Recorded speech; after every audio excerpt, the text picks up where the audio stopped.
Billionaires have a reputation for making outrageous, over-the-top purchases. There is no price tag too large for these ultra-rich individuals. As their net worth rises, billionaires continue to buy increasingly stupid items. Today we're exploring the 10 dumbest things billionaires own. An Indian textile magnate named Dada Puge attracted headlines all over the world in 2013 when he custom-ordered a shirt made entirely out of gold. Weighing around 4 kilos, the shirt was worth a reported $250,000. A tailor custom-made the 22-karat pure gold shirt for him and decorated it with 7 Swarovski crystal buttons and an accompanying flashy gold belt in a matching design. The same year, Puge earned a spot in the Guinness Book of World Records for the world's most expensive shirt. Puge first made his money through textiles, but quickly spun off into finance and politics. Though his exact net worth is unknown, most people speculate that Puge was a billionaire. Everybody knows me as the gold man in the whole region. Other rich people spend 1 crore to buy Audis or Mercedes, to buy what they like. What crime have I done? I just love gold, he said in 2013.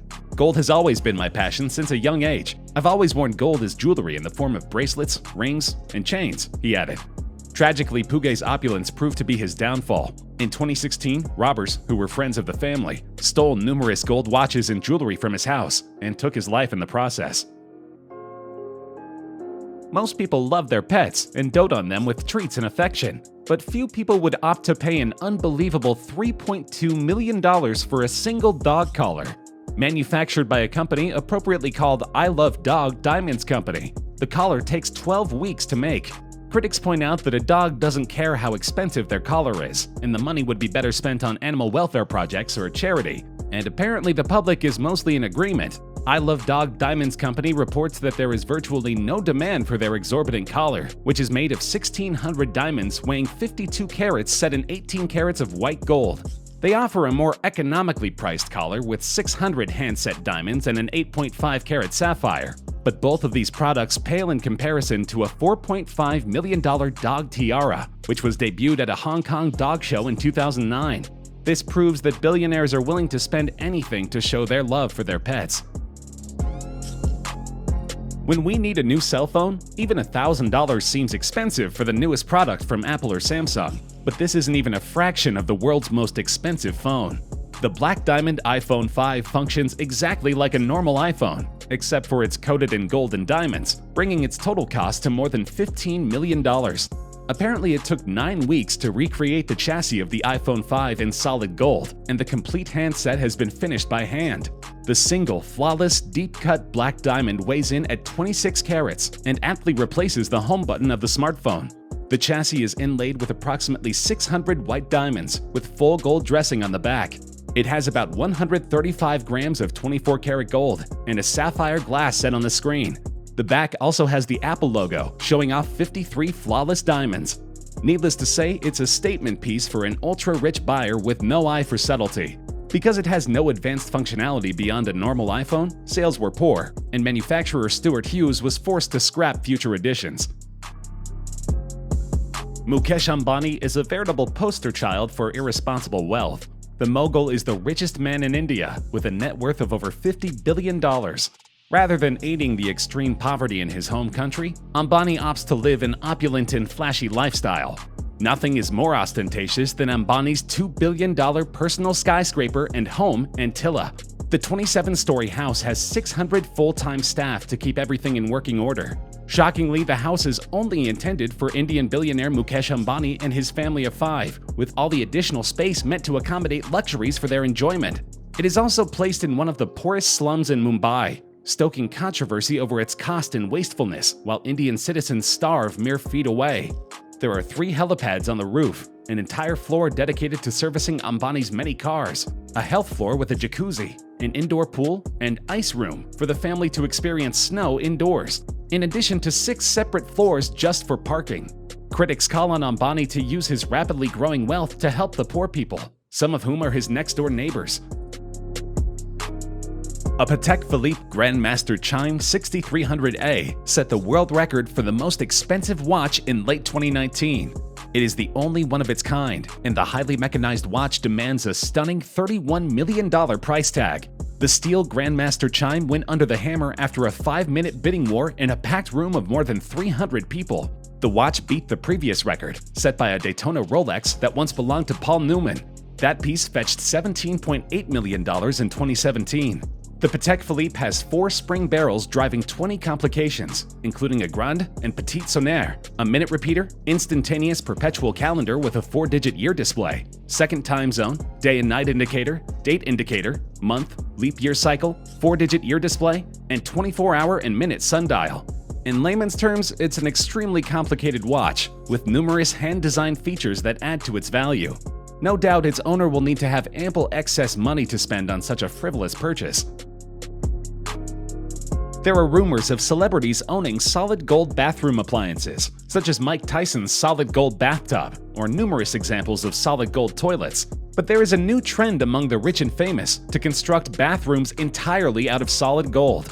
One such estate is in Surrey, England. It boasts 2 full copper bathtubs and gold Italian-made wash basins. In total, the property costs £3.7 million.